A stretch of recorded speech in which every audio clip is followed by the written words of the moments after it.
Alô, você, telespectador da TV Mar Canal 525, um forte abraço. Estamos começando mais um Canal Esportes. Um abraço de verdade para você que me acompanha em qualquer ponto do planeta, também pelo portal Gazeta Web e pelas nossas redes sociais na interação com a nossa produção. Estamos também neste exato momento ao vivo pelo aplicativo TV Mar. É gratuito. Você baixa para seu smartphone e tem acesso a um amplo conteúdo. A TV Mar diariamente coloca um produto genuinamente alagoano para você, que acompanha todos os dias a informação e quer se manter atualizado com as informações de Maceió, de Alagoas, do Brasil e do mundo nas últimas 24 horas. Daqui para frente, nós vamos trazer detalhes da preparação do CRB. Hoje encerra esta preparação para enfrentar o Vasco da Gama amanhã pela 24ª rodada da Série B do Campeonato Brasileiro. O CSA que joga no sábado contra o Londrina, fora de casa, no tradicional Estádio do Café, querendo a vitória para poder também retomar o ritmo na competição, já que o CSA vem perdendo posições nas últimas rodadas. São 4 rodadas sem vencer. Nesses 4 jogos que o CSA disputou, os últimos que a equipe teve como desafio na Série B, 3 derrotas e somente um empate. Então o CSA precisa da vitória. O Londrina vem de goleada, também perdeu para o Botafogo por 4-0. Então a tendência é de um jogo nervoso. Aqui nos estúdios nós vamos conversar com o Léo Lira, ele que faz um projeto muito bacana de literatura e futebol e que tem promovido através desse projeto uma vaquinha para ajudar as crianças carentes que estão inseridas ao esporte e que daqui a pouco vai trazer todos os detalhes para você poder também colaborar, ajudar e trazer detalhes também no nosso programa. Tudo isso e muito mais você vai saber a partir de agora, pois está no ar o mais irreverente programa de esportes da TV Alagoana. O meu, o seu, o de todos nós, Canal Esportes.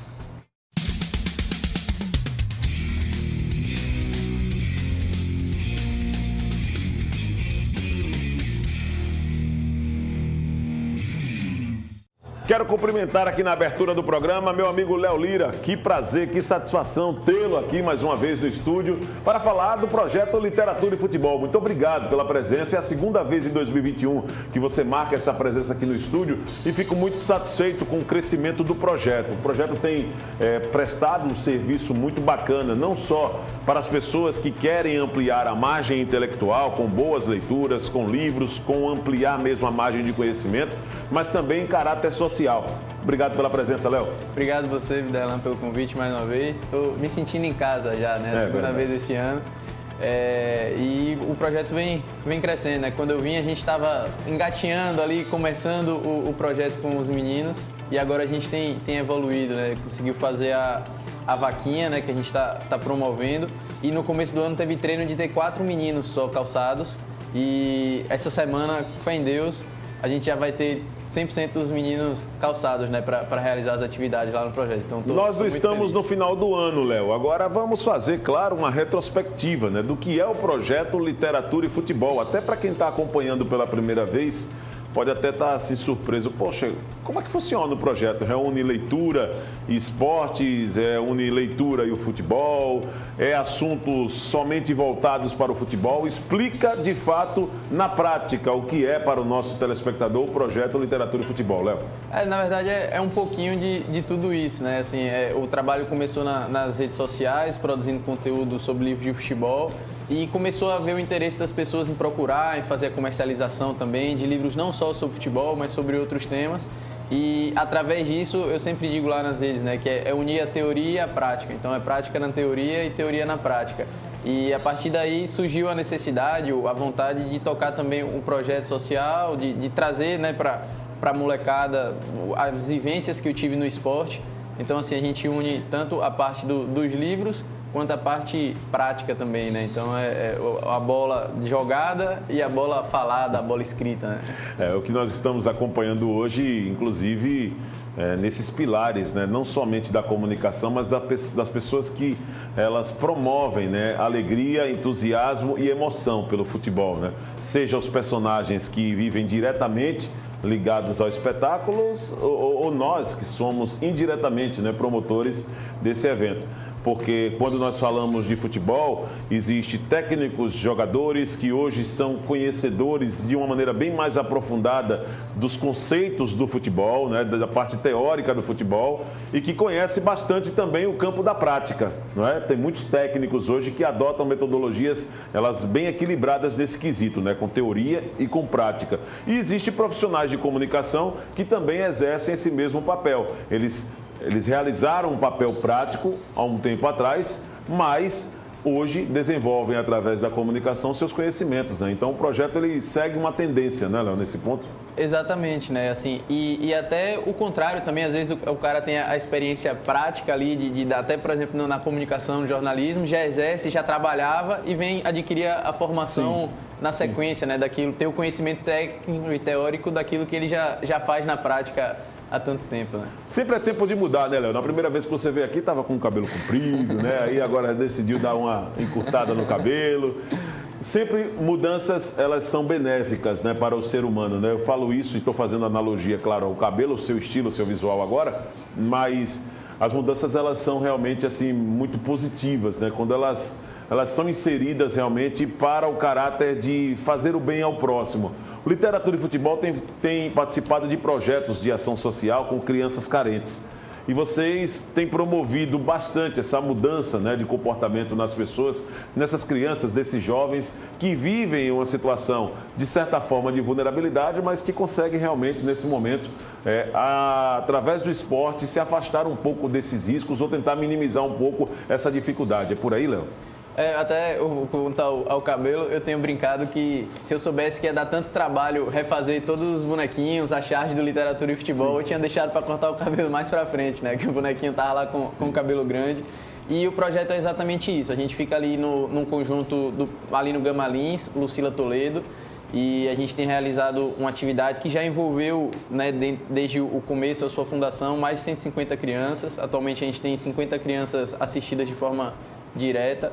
E é muito legal poder devolver para o esporte tudo aquilo que o esporte me proporcionou, né? Então, eu vivi dentro do universo esportivo desde os 5 anos, já nas escolinhas, Você treinando. foi jogador de futebol profissional, né, Léo? Exatamente. Dos 5 aos 20 eu vivenciei, digamos, todos os dias, né? Então, acho que 90% do que eu sou hoje eu devo ao esporte, né? E poder proporcionar emoções, sensações parecidas com as que eu vivi para eles é muito legal. A gente teve agora uma avaliação do CRB, e a gente levou 25 meninos para fazer a avaliação, aprovamos 5 no primeiro dia e no segundo dia, de forma oficial, aprovamos 3 e já teve um quarto menino que foi chamado, né, que não havia sido aprovado na primeira lista, mas que foi aprovado. Então a gente está com 4 atletas no CRB na categoria sub-15. Então não agora, tem preço. São assim, aspectos, é claro que você não está falando aqui em receita de bolo, porque no futebol não existe uma receita de bolo. Mas eu queria que você trouxesse, até pela tua vivência, Léo, ao longo desses anos em contato com as crianças, que tipo de contribuição para o futebol, para a prática, dentro de campo delas, o hábito da leitura tem proporcionado, por exemplo?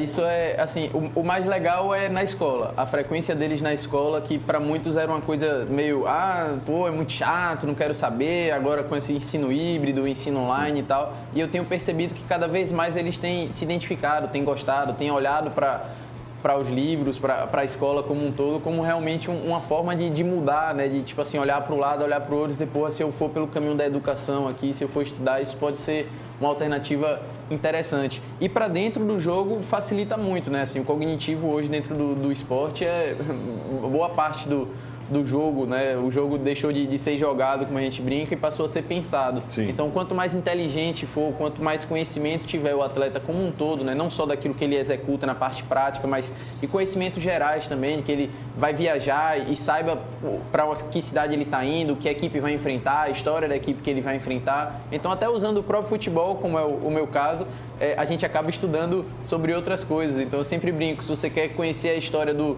mundo, né, saber um pouquinho aí sobre tudo que aconteceu, é só você pesquisar sobre a Copa do Mundo. E aí você já vai... Teve período que não teve Copa do Mundo porque teve as grandes guerras, e aí você vai conhecer as grandes guerras, e aí vira uma bola de neve, assim, né? Você acaba estudando sobre tudo quando você estava tentando única e exclusivamente estudar ali só sobre futebol, né? Uma bela maneira de incentivar, né, a criançada a buscar mais conhecimento, né, um mergulho na história para poder dar profundidade. E tenho, tá, Léo, só acrescentando tudo isso que você colocou, mas tenho plena convicção do que vou falar aqui, que o comportamento dentro de campo de um atleta que tem uma formação, que tem uma amplitude intelectual, hábito de leitura, o comportamento, a educação dele acaba sendo uma educação completamente diferente daquele que não teve esse berço, que não teve a capacidade de ler, né? Acredito até que em termos de resposta, né, do árbitro que pode expulsar muitas vezes, para um atleta mais educado, um atleta que tem um comportamento diferente dentro de campo, a continuidade dele em termos de minutagem em partidas acaba sendo também até um dos benefícios também para quem tem esse conhecimento, esse hábito de leitura. Isso é comprovado, né, Léo? Exato, e assim, a gente tem no histórico desde lá de trás, né, assim, atletas que tiveram essa proximidade com o estudo fora, né, do universo ali esportivo, que acabaram se tornando bem-sucedidos. Isso reflete tanto para os atletas que hoje trabalham na parte de gestão ou como treinadores, mas para os atletas que, enquanto eram atletas, tiveram notoriedade muito grande também e que talvez se não tivessem estudado, não tivessem aquele acesso ali, talvez não chegassem, né, talvez os dois grandes nomes aí mais históricos sejam o Sócrates e o Afonsinho. E mais recentemente a gente teve o Wallace, capitão do Flamengo, o Igor Julião do Fluminense e vários atletas que vêm promovendo, né, esse incentivo. E inclusive nas vendas que eu faço pela Literatura e Futebol, tem muitos atletas que estão jogando hoje que fazem a compra dos livros, né? Então é muito legal assim ver que eles estão olhando para isso com mais carinho, né? É verdade. Quando você cita o Sócrates, para mim, né, eu ainda acompanhei o final da carreira do Sócrates. Para mim, ele foi considerado, naquele momento ali, um cara que tinha uma visão muito ampla de um futuro, né, para um atleta profissional. Porque naquela época os jogadores eles não ganhavam bem, a verdade é essa. Tinha muita qualidade, apresentavam um bom futebol, né, o futebol indiscutível, né, em termos de qualidade, mas eles não conseguiam, dentro de campo, uma remuneração suficiente para proporcionar esse conforto que os atletas de hoje, os atletas de ponta, que eu posso considerar empregados em grandes equipes, eles proporcionam para as famílias deles. Né? Então, eu acho que o Sócrates ele teve essa visão, o Afonsinho teve essa visão também na oportunidade. Aqui em Alagoas nós também tivemos a oportunidade de conhecer pessoas como o Claudinho, que paralelo aos estudos ali, estava sempre tentando de uma vez ou outra jogar profissionalmente, e quando tinha jogo, tentava dar um jeito na faculdade para não se prejudicar, coisas que você conhece muito bem, né? Para poder pensar exatamente no futuro pós-futebol, que eu acho que a vida de muitos deles teria mudado, né? De atletas, inclusive, que são queridos por todos nós, como o Garrincha, por exemplo, se tivesse um conhecimento, né? Um mergulho, fosse justamente por esse caminho, talvez tivesse um final muito diferente da vida, né? Exatamente, assim, porque o estudo, o conhecimento como um todo, né, ele só tem a agregar. Então, dificilmente você que vai passar, digamos, muito tempo estudando, muito tempo conhecendo, buscando saber não só sobre a sua área de atuação, mas sobre a sociedade, sobre a vida, a história como um todo, você vai conseguindo conhecer, você vai ter um desempenho muito melhor, seja qual for a área. E dentro do futebol não vai ser diferente, né? Sem dúvida. Nós temos sites, temos o Instagram, por exemplo, do Literatura e Futebol, para poder a nossa equipe buscar lá e mostrar? Tem sim. O site é literaturaefutebol.com e nas redes sociais, Literatura e Futebol. Aí tem no YouTube, no Facebook, no Instagram.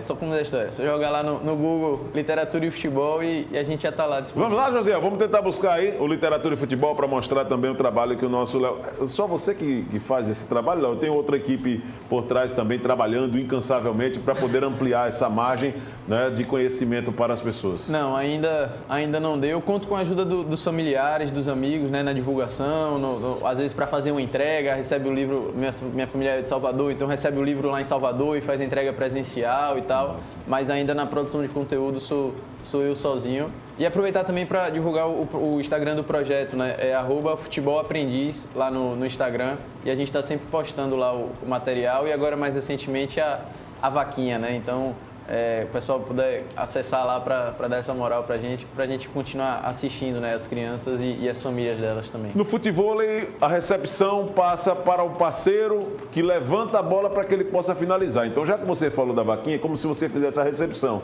Aí agora eu vou voltar ou de cabeça ou dar aquele peitão lá para você.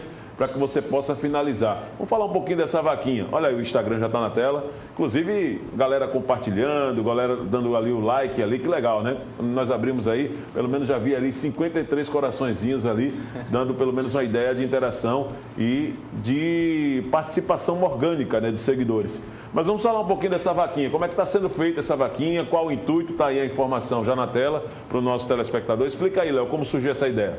A ideia surgiu, na verdade, porque a gente começou a ter uma demanda grande, né, assim, de necessidade, porque realmente, como eu falei, por exemplo, teve treino no começo do ano, a gente só tem 4 atletas calçados. A gente treina num campo de barro, né, são atletas, muitas vezes, que a gente tinha treinos pela manhã, mas ficou difícil de fazer esse treino pela manhã, porque muitos deles iam sem se alimentar, né, então a gente passou a treinar à tarde.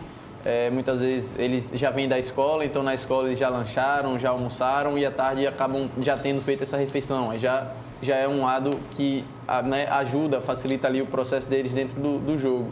E aí a gente agora está conseguindo dar os calçados, muitos deles não tinham roupas, né, camisa, short, para poder participar também dos treinos, então a gente já está conseguindo organizar. Tudo com iniciativa própria, Léo? Não tem, assim, apoio, parceiros, por exemplo? Não, por enquanto, não. A gente tem alguns parceiros que ajudam, né? Tem o pessoal lá da própria comunidade que ajuda a gente, tem o Cristiano, do Esperança Renovada, tem o G, do Espetinho do G. Ruim de dar nome assim é que eu posso acabar esquecendo alguém, né? Tem o Léo, do Voluntários do Bem, tem um grupo de apoio, mas assim, de forma direta mesmo lá com os meninos sou eu. E tinha o professor João, que através do projeto conseguiu uma vaga num time lá em Santa Catarina e hoje está trabalhando diretamente com futebol lá em Santa Catarina. É uma perseverança, então, né? Muito legal. Você precisa ser bastante perseverante, né? E eu acho que essa é uma das virtudes do projeto, quando você tem pouco apoio, mas que acredita sempre numa vida melhor para essa garotada, né? São quantos garotos no total hoje que você trabalha? Hoje são 50, de forma direta, indo aos treinos, comparecendo ali, fazendo parte E não tem como grupo. ficar só ali, né, Léo, nos treinos, né? Tenho certeza que você acaba também se aproximando dos pais, né, conhecendo a vida daquelas crianças e acaba se envolvendo mais e mais com a ideia, né, com o propósito, né? Exatamente, assim, é uma coisa que, como da história, é a melhor parte do meu dia, né? Eu sempre brinco, por exemplo, saindo daqui, eu vou correr, tenho que pegar umas chuteiras, doações, tenho que comprar outras, já vou direto para lá, tem outra doação que está chegando nos familiares que vão fazer a entrega presencial, aí já começa aquela correria, mas no final do dia, quando boto a cabeça no travesseiro, é muito legal, né? Nós estamos mostrando imagem, né, do treinamento, né, imagens do treinamento, pessoal aí do Literatura e Futebol. Não é? A ideia não é criar um time de futebol para disputar competições, essa não é a ideia do projeto, né, Léo? Isso, a ideia é que a gente tenha um projeto social para que eles façam parte do contexto esportivo. A gente já marcou alguns amistosos, jogamos já algumas vezes, a gente tem esses atletas que foram aprovados lá no CRB, tem outras avaliações para acontecerem, mas esse não é o objetivo principal, né? Eu até brinco com eles que, tipo, ó, se quiser vir só para jogar, vai quebrar a cara, né? Porque aqui a gente não está preocupado só com informar atletas, em revelar, em ser né, promover o alto nível. A gente quer que tenha a inclusão, tudo aquilo que eu acredito, que eu penso do esporte sendo colocado em prática ali, né? Agora, quais são, assim, em termos de ajuda, né, as formas de ajuda? Suponhamos que a pessoa não queira colaborar através da vaquinha com dinheiro, mas diz assim, olha, eu tenho aqui uns pares de chuteira. Sempre muito bem-vindo também, tem alguns coletes para poder doar, temos bolas para poder doar. Tudo está aberto para poder receber essa doação, né? Olha aí. Quando você diz, estamos precisando de bolas de futebol ou futsal, chuteiras, número 32, 38, 40, 41, 42 e 44. Luva de goleiro, tamanho 9, ou seja, são necessidades bem pontuais, né? A galera tem participado, Léo? Como é que está sendo? Está fazendo a doação? Como é que está? Tem, a gente teve, assim, foram poucos os participantes, acho que foram 6 ou 7 pessoas que colaboraram, mas que colaboraram com valores mais altos, então acabou tendo, assim, a gente já, para essa semana, imagino que a gente consiga calçar todo mundo, então Sim. já um dos problemas a gente já resolve, a gente conseguiu comprar as bolas, os cones, e está sempre recebendo, seja material que eles possam utilizar ali na prática, né, esportiva, mas também que possa assistir a família deles. Então, roupa, cesta básica, alimentos, produtos de higiene pessoal, é uma assistência como um todo, né, para aquela comunidade. Você falou que muitos atletas profissionais têm procurado, né, os livros que você tem publicado. E entre esses atletas profissionais, tem alguns que nós conhecemos, atletas assim de nome mesmo no cenário futebolístico, Léo? Você já trabalhou, teve contato, já te procurou para poder comprar os livros? Eu tive alguns atletas de passagem por clubes menores, né, que fizeram a compra, tem o Yuri Naves, e principalmente fiz a amizade, né, os atletas dos grandes clubes. Normalmente nos grandes clubes quem compra são a comissão técnica, então os treinadores. Até, por exemplo, está rolando a Copa do Mundo de futsal agora. Sim. E o analista de desempenho e o treinador da seleção de futsal são parceiros do Literatura e Futebol. Que bom, cara. Então, assim, é muito legal ver que no mais alto nível, até agora, os atletas, eles acabam sendo beneficiados com isso, que muitas vezes, por exemplo, tem o pessoal do Vitória, da comissão do Vitória, que entra em contato comigo e diz, eu quero 3 livros desse aí. Um eu vou ficar para mim e 2 eu vou dar para os atletas lá do grupo, né? Então, assim, sentir fazendo parte disso é muito legal. Tem os membros da comissão técnica do Tite. Então, eu sempre brinco, se for campeão agora, for hexa o ano que vem, tem Você vai ter um dedinho ali, né? Tem uma contribuição, exatamente, né, Léo? O Literatura e Futebol está fazendo parte ali. E até em outras competições, Copa São Paulo, Campeonato Brasileiro Sub-20, Sub-17, os treinadores, de alguma forma, acabaram participando, o Literatura e Futebol acabou participando da formação desses treinadores. Então, é muito legal, assim, ver os frutos daquilo que eles escolheram, ainda que eu seja só um pedacinho pequeno, mas sim, é muito legal me sentir fazendo parte de tudo isso. Né? Eu fico muito à vontade em fazer essa pergunta para você, porque eu estou ao lado de um estudoso, de um estudioso, não é? Ele é um cara que estuda futebol e fico muito à vontade de chegar para ele para perguntar o que é que hoje o futebol e o perfil para um técnico de futebol, o que é permitido para o perfil de um técnico de futebol, na sua opinião, e o que já não cabe mais para um técnico de futebol nessa atualidade, nesse cenário aqui do futebol brasileiro, por exemplo? Essa é uma questão que é até bem polêmica, assim, né? Porque, como a gente falou, tem muito essa divisão, né? Da prática e da teoria. Então, tem aquele... Tem aqueles que defendem, né? A prática. Exato. Tem esse, né, que despreza a teoria, né? Dizer assim, não, coisa dentro de campo, é o jogador que decide, o técnico que vem com muita teoria.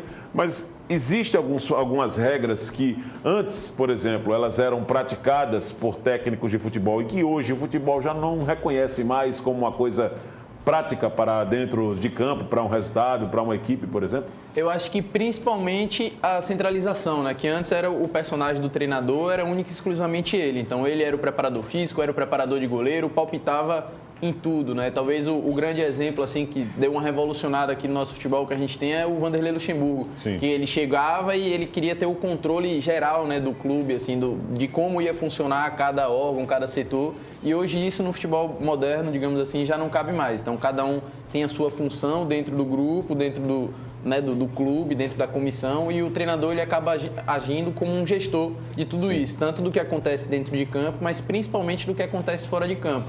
E outra coisa que é uma característica, né, assim, dessa modernidade é o fim da hierarquia, que antigamente era uma coisa muito militar. Na verdade, não é o fim da hierarquia, mas talvez o fim da militarização, que era uma coisa muito militar, assim, de eu tô mandando, você vai lá e faz, e é assim, e acabou, técnico, né? Bate o pé. E não, hoje, até como a gente estava conversando aqui hoje, antes do ar, né, essa comunicação, ela é primordial, assim, é preciso... Onde se dá realmente, assim, autonomia para que outros profissionais que estudaram para exercer Exato. aquela profissão, eles podem realmente trazer o parecer. Eu escuto muito isso dos técnicos quando se tem um trabalho em recuperação de atletas, né? Sim. Ou previsão antecipada de possíveis lesões, né?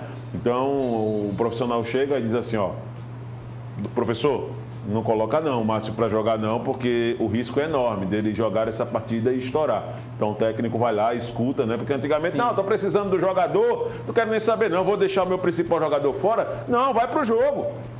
Antigamente era Exato. assim, hoje a coisa mudou, então Exato. isso já não cabe mais, né? Exato, antigamente amarra aí a perna dele, bota uma atadura aí, um esparadrapo e vamos pro jogo, né? A CBF ela tem promovido alguns cursos, Léo. Como é que você enxerga esses cursos que a CBF tem proporcionado para a formação de técnicos e de profissionais em todas as áreas do futebol? Você acha bacana, interessante? O que é que você mudaria? Eu vou colocar logo o que pensa a respeito desse assunto. E não quero que você aqui, e conheço você, sei que você não vai ser um Maria vai com as outras aqui na história. Você vai ter a sua própria opinião em cima do que você enxerga, mas eu vou colocar aquilo que penso. Acho que esse valor ele deveria ser mais flexível. Eu acho que é a única coisa que a CBF deveria tentar fazer. Já que estamos falando do futebol, em que todas as faixas que são colocadas aqui, o futebol é o esporte mais democrático do Brasil, ou do país, né? Então nós vamos colocar da seguinte forma, se tivéssemos um valor um pouco mais fácil para as pessoas, já diante da dificuldade de logística, deslocamento para atividades práticas lá na Granja Comari, eu acho que ficaria bacana. Essa é a opinião que eu tenho a acrescentar. Mas você tem alguma coisa para poder dizer sobre esses cursos que a CBF promove? É até legal assim que a CBF Academy, né, que é a instituição, digamos assim, o setor responsável pelo curso, é um parceiro do Literatura e Futebol também lá no Instagram e tal. Então, assim, é legal ver que eles estão preocupados realmente com esse lado. E a minha opinião, ela vai exatamente nesse ponto. Assim, é muito legal, esse tipo de formação é importante. Né? Eu acho que quanto mais a gente puder proporcionar uma melhor qualidade na formação do nosso atleta, melhor. Então, quanto melhor for o treinador for capacitado, né? o massagista, o roupeiro, todo mundo, quanto melhor o nível de excelência, né, desse profissional, melhor vai ser a formação, melhor vai ser o nível do futebol jogado aqui. E o preço realmente é uma coisa que me incomodava. E agora, durante a pandemia, eles passaram a ter alguns eventos online, workshops e tal, de forma gratuita. Então, foi um avanço que eles deram nesse sentido, porque essa capacitação ela começou a chegar para pessoas, por exemplo, como eu, que não trabalham num clube ainda, que não pode fazer um investimento de 20, 30, 40 mil reais para participar de um curso, mas que de forma online pode participar e ouvir os palestrantes que dariam as palestras, fariam parte do curso, né, pago, e poder ter esse conhecimento, essa informação de forma gratuita é muito legal. Né? Gerenciamento. Vamos falar um pouquinho também da preparação dos dirigentes. Como é que tem sido? Os cursos de gestão, por exemplo, que a CBF Academy tem proporcionado, eles permitem também uma preparação melhor para os dirigentes, mas ainda vejo o dirigente meio resistente. Acha que, por exemplo, chegar num clube de futebol com uma sacola de pão ou com a banda de uma melancia já é o suficiente para dizer que é administrador de um clube de futebol. Por incrível que pareça, ainda tem gente que pensa assim, Léo. E eu queria que você falasse dessa preparação, pelo que você tem acompanhado. Os dirigentes, eles estão mais preparados ou ainda existe uma dificuldade, uma resistência muito grande para fazer uma participação de um gestor nesses cursos de gestão que a CBF Academy promove, por exemplo? É fato que os gestores eles têm buscado os capacitar, a gestão tem melhorado, né, aqui no Brasil. Temos alguns casos específicos assim, de gestões que vêm sendo muito boas aí nos últimos anos. Mas até para o pessoal que está vindo aqui para assistir o programa através do Literatura e Futebol, já sabe que é o ponto que talvez eu mais bata na tecla, assim, é a coisa que eu mais pego no pé, é sobre a qualidade dos nossos dirigentes. É uma coisa que me incomoda muito, não só nos clubes, mas nas federações, na Confederação Brasileira de Futebol, inclusive. Por exemplo, a gente tem o presidente atual da CBF, o Edinaldo Rodrigues, foi presidente da Federação Baiana por quase 30 anos. Né? Então, assim, tá tudo errado.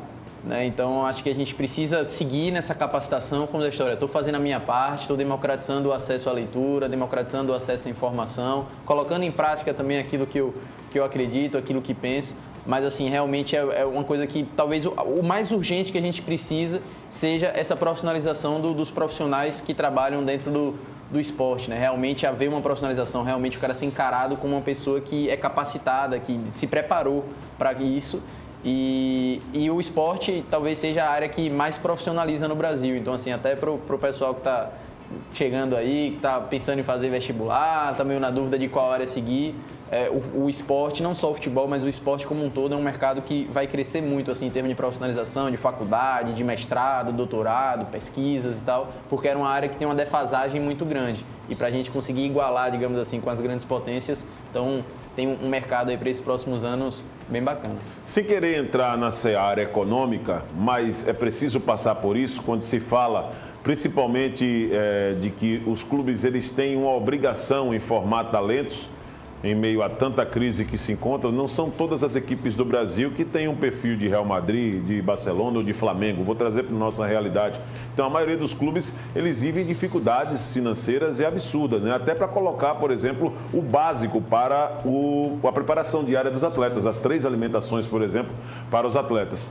Mas como você enxerga essa situação, por exemplo, de um clube profissional como o nosso CSA, o gigante CSA, que não tem hoje as categorias de base ativas, né? Para poder manter, por exemplo, a formação de atletas, de talentos em uma rotatividade para lançar para o futebol principal. E aí, quando se tem um argumento de que estamos com muitas despesas e vamos dar um stand-by nas categorias de base, porque foi isso que o presidente do CSA disse, né? Suspendeu todas as atividades das categorias de base do clube. Como é que você enxerga isso? Eu acho que o CSA é o único time, né, dos 40 clubes entre Série A e Série B participantes que não tem categoria de base, né?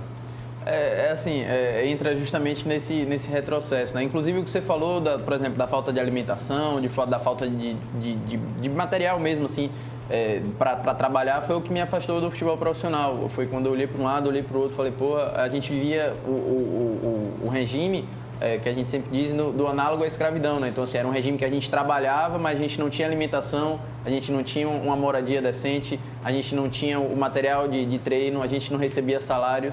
Então, assim, a realidade realmente assim, dos clubes que disputam só os estaduais, por exemplo, né? E o CSA não ter as categorias de base, e não só o CSA nas categorias de base, mas tem clubes, por exemplo, que terceirizam o futebol feminino.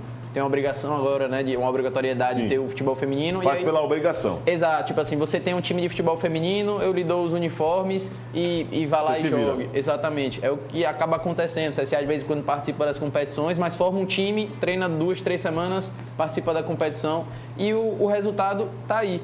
Né? Acho que a campanha que vem fazendo, a falta de revelar os atletas, né? De colocar em campo atletas formados no clube. O CSA, que sempre foi um clube formador, que tem na sua história ídolos que foram feitos em casa, não ter essa participação mais dos atletas de casa, né? Até dos próprios alagoanos dentro do clube, eu acho que, como diz a história, está mais do que na cara que isso precisa mudar, né? E espero que para o ano que vem aí as categorias de base possam ser reativadas. Né? Léo, quero, antes de agradecer a sua participação, fazer só mais uma colocação a respeito desse cenário da Série B. É possível acreditar que o futebol de Alagoas, por exemplo, estará representado na elite do futebol nacional ano que vem? Dá para acreditar nesse momento, pelo que você tem acompanhado da Série B? Está tão equilibrada, né? Uma competição tão difícil. Como é que você enxerga, por exemplo, esse momento do CRB, já que falamos do CSA? Eu acho que, como da história, se conseguir manter o nível, dá para subir, e a hora de definir se vai subir ou não são esses próximos jogos. Né? Esses 4, 5 jogos aí que estão vindo na sequência, tem alguns confrontos diretos também, então é a hora de você colocar na mesa assim, tipo, ó, vamos subir, vamos. E aí se unir, fechar o grupo e subir. Mas acho que se não conseguir, né, subir para a Série A, acho que o importante é que a gente consiga manter os 2 clubes aí na Série B. De todo modo, para que se prepare, para que se não subir esse ano, o ano que vem consiga alcançar a Série A novamente.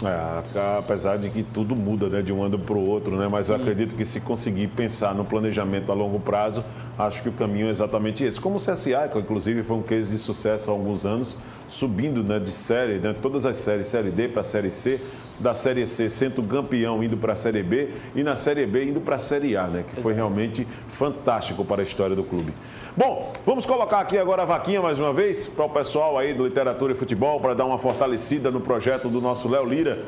O pessoal está precisando, viu, galera, aí de bolas de futebol, de futsal, uma chuteira, tamanho 32, um par, 38, 40, 41, 2 pares, 44, outros 2 pares e uma luva de goleiro tamanho 9, tá? Tem aí a chave Pix para quem quer ajudar. É um trabalho muito bacana que é desenvolvido na parte alta de Maceió, com aproximadamente 50 crianças, e essa doação será aí de fundamental importância para melhorar as condições de trabalho com essa garotada, para poder também manter esses meninos longe dessa situação de vulnerabilidade, né, que acaba provocando por muitas vezes aí um desvio deles, que poderia ser homens de bem, homens de caráter, indo para o lado da violência. E o esporte ajuda bastante nesse quesito. Léo, quero agradecer sua participação. Fique à vontade para mandar o seu recado aí para o pessoal que acompanha aí o Literatura e Futebol, o pessoal que está conosco nas redes sociais também. Volte outras vezes, você que é um baialano, ou pode ser assim, alabaiano, né? Uma coisa desse tipo, misturando tudo então, né? Manda um abraço pro pessoal da sua família também, que se encontra lá na Bahia, e volte outras vezes aqui no programa, conte sempre com seu amigo, tá certo? Certo, obrigado, obrigado você, Viderlan, todo mundo que está assistindo, o pessoal aqui da TV Mar, fiquei muito feliz, já estou me sentindo em casa, né? A segunda vez aqui, já me sinto em casa. Tá mais solto. E agradecer a todo mundo, né? Pedir para que vocês prestigiem a gente lá nas redes sociais também, Literatura e Futebol. Só buscar na sua rede social preferida, literaturaefutebol.com é o nosso site. Tem o WhatsApp também, a venda e a comercialização de livros sobre todos os temas, tem grupo no WhatsApp, enfim. Só mandar uma mensagem lá para a gente que a gente está, né, conseguindo aí esse material que você procura, e que esse apoio aí para a vaquinha vai ser muito importante para a molecada, para toda a comunidade lá do Lucila Toledo, da parte alta aqui de Maceió. E é isso. Obrigado mais uma vez, fiquei muito feliz com o convite. Estamos juntos, rapaz. Não precisa ficar feliz, não. É o nosso papel, é a nossa obrigação Aqui nós sempre ampliamos a margem, né, dando espaço para todas as modalidades esportivas e, naturalmente, nós, quando recebemos esse toque, né, de que existem trabalhos sociais sendo desenvolvidos, nós nos sentimos ainda mais obrigados a abrir esse espaço, tá certo? Você vai poder acompanhar a reprise desta edição do programa Canal Esportes pelo portal Gazeta Web, hoje às 5h30 da tarde, né, nesta quarta-feira, durante o feriado também, amanhã, dia 16 de setembro, e nós teremos um novo encontro na próxima sexta-feira, às 11h30 da manhã, para uma nova edição do mais irreverente programa de esportes da TV Alagoana. Deixo o meu grande abraço para você, um bom feriado e até a próxima sexta-feira. A gente se vê.